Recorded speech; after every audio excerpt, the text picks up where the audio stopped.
Number 3. Nathaniel Woods. In 1964, 63-year-old Leonard P. Simpson lived a simple life with his wife and son on the Upper West Side of Manhattan, New York. Their apartment was located on West 90th Street between Broadway and Amsterdam Avenues. Even though Leonard was a lawyer, he was a down-to-earth man who saw the good in people even if they were wrong. And though Leonard saw his neighborhood becoming more dangerous, he didn't care. He was good-natured and thought that violence was always beneath him. He never thought anyone would intentionally harm him. On January 17, 1964, Leonard and his wife, Selma, returned to their apartment building around 6 p.m. Leonard was walking ahead of his wife and got onto the elevator before her. A man stepped onto the elevator with him, and the doors closed. The man stole Leonard's wallet and then shot him with a .22 caliber handgun. The attacker rode the elevator back down while Leonard lay dying on the floor. The elevator stopped on the second floor, and that's where the shooter got off. Selma, Leonard's wife, who had just seen her husband go into the elevator before her, and two other tenants were waiting for the elevator on the main floor. The attacker, unbeknownst to Selma and the waiting tenants, waved to them in the lobby before exiting the building. Moments later, the elevator door opened on the main floor where Selma and the two tenants were waiting. On the elevator's floor was the dead body of 63-year-old Leonard Simpson. The police were immediately called. Once the police arrived, Selma and the tenants who saw the shooter leave provided a description. He was a dark-skinned man with a mustache and not someone they had seen in the building before. A police sketch artist made a sketch based on the description given by Selma and her neighbors. With the sketch, detectives Alexander McGuire and Thomas Doan found an image that matched their suspect in the Bureau of Criminal Identification. He was 31-year-old Nathaniel Woods. Woods was a known criminal with 11 arrests and 9 convictions on drug and robbery-related charges.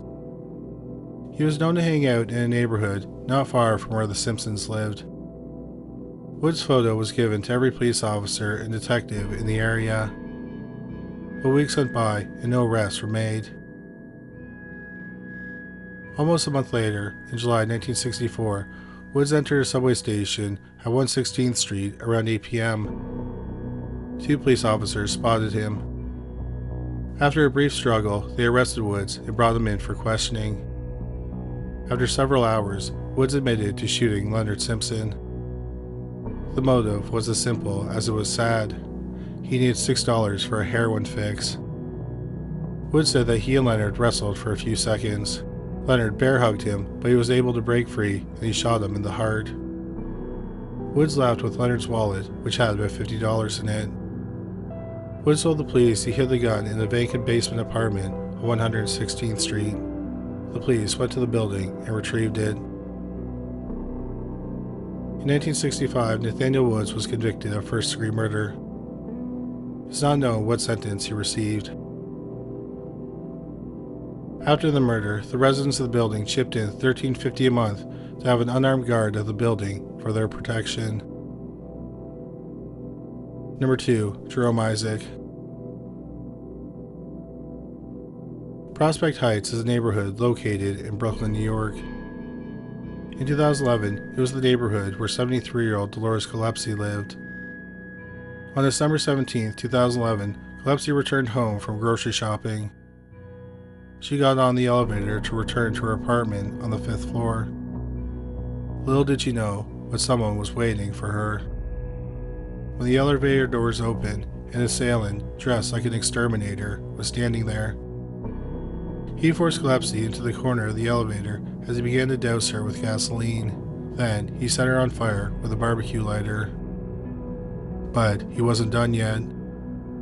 The attacker poured an accelerant on Gillespie, stepped inside the elevator, and tossed a Molotov cocktail he lit with a barbecue lighter into the elevator, causing further injury to Gillespie. The horrific attack was caught on surveillance as 73-year-old Dolores Gillespie died from her burns and smoke inhalation. The police reviewed the footage and recorded the attacker's face. Jamie Hogan, a neighbor of Gillespie's, had gone out with his girlfriend a short time before the attack. They, nor anyone else in the building, saw anything suspicious.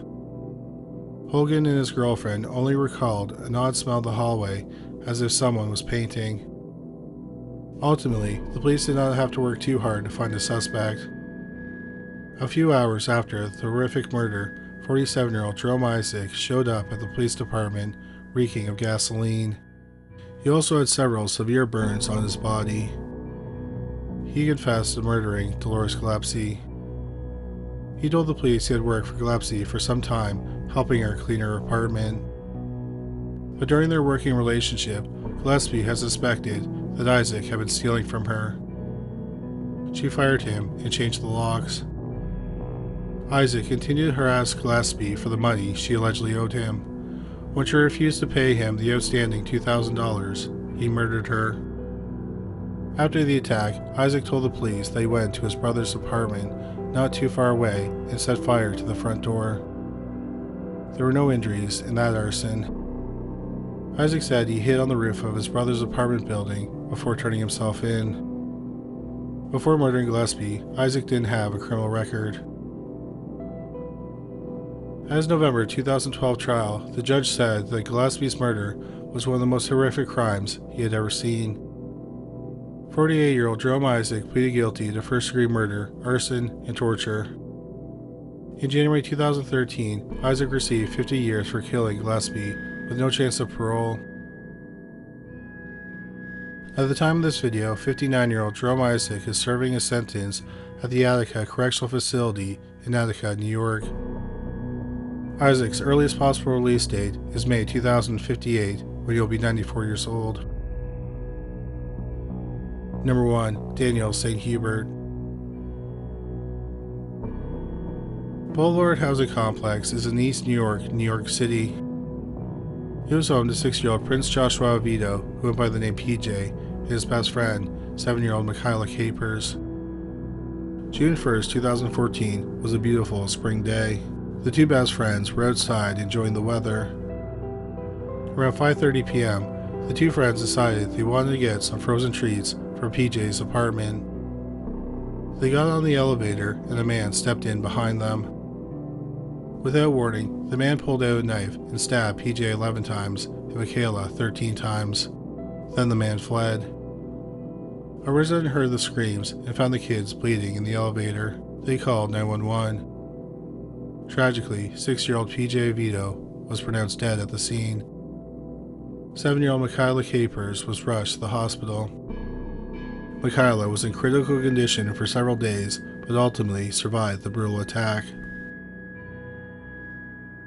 The attack puzzled the police because it seemed random. At the time, there were no surveillance cameras at the complex to capture anyone suspicious in the area. Detectives spent a few days canvassing the area, hoping to pinpoint a suspect. Meanwhile, DNA tests were run on an 8-inch steak knife that was found at the scene. The DNA test brought back a match for a convict in the system. The suspect was 27-year-old Daniel St. Hubert. The police arrested St. Hubert on June 4th. He was known to the police, having been arrested several times.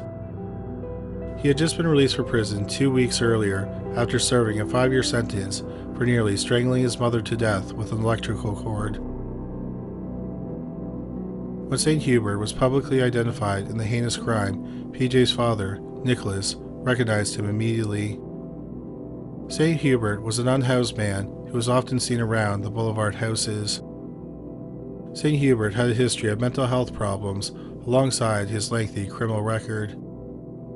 When the investigators questioned him, he said, "Satan has powers and controls things." St. Hubert had a chance at an insanity defense in the trial. However, after 2 psychiatric evaluations, he was deemed competent to stand trial for murder. St. Hubert made his first court appearance on June 11, 2014, and pleaded not guilty. By the time the trial began at the end of March 2018, the police had a lot of evidence against St. Hubert. Cell phone records placed St. Hubert at the neighborhood at the time of the attacks. 4 witnesses saw St. Hubert leaving the building as well. His fingerprints were also found in the elevator. When asked why his fingerprints were found in the elevator, St. Hubert said, "The devil put them there." Shortly after the attack, St. Hubert was staying at a homeless shelter. He told a worker there that he had done bad things and that the devil had made him do it. At the homeless shelter, among his possessions, a matching knife set to the murder weapon was found. At his trial, Michaela Capers, now 11, took the stand. She explained that she and PJ were chatting on the elevator as it was on its way up. St. Hubert told the two to shut up. When the pair ignored him, he stabbed them. Michaela then told the jury she knew her best friend was dead. She said his eyes were open and there was blood on the floor. Michaela concluded her testimony saying that she hoped St. Hubert would be sent to jail. St. Hubert continued to maintain his innocence. He said, "I'm a good guy. I was actually trying to chase a career for being a Hollywood actor." He concluded that everyone was out to get him, including the prison. St. Hubert's defense lawyer, Howard Greenberg, attempted to discredit Michaela. He claimed Michaela was a delusional, pathological liar. The trial lasted for 3 weeks.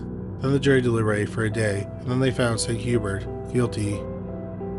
The judge sentenced Daniel St. Hubert to 50 years of prison. He told St. Hubert, "It's a case that's of unspeakable horror.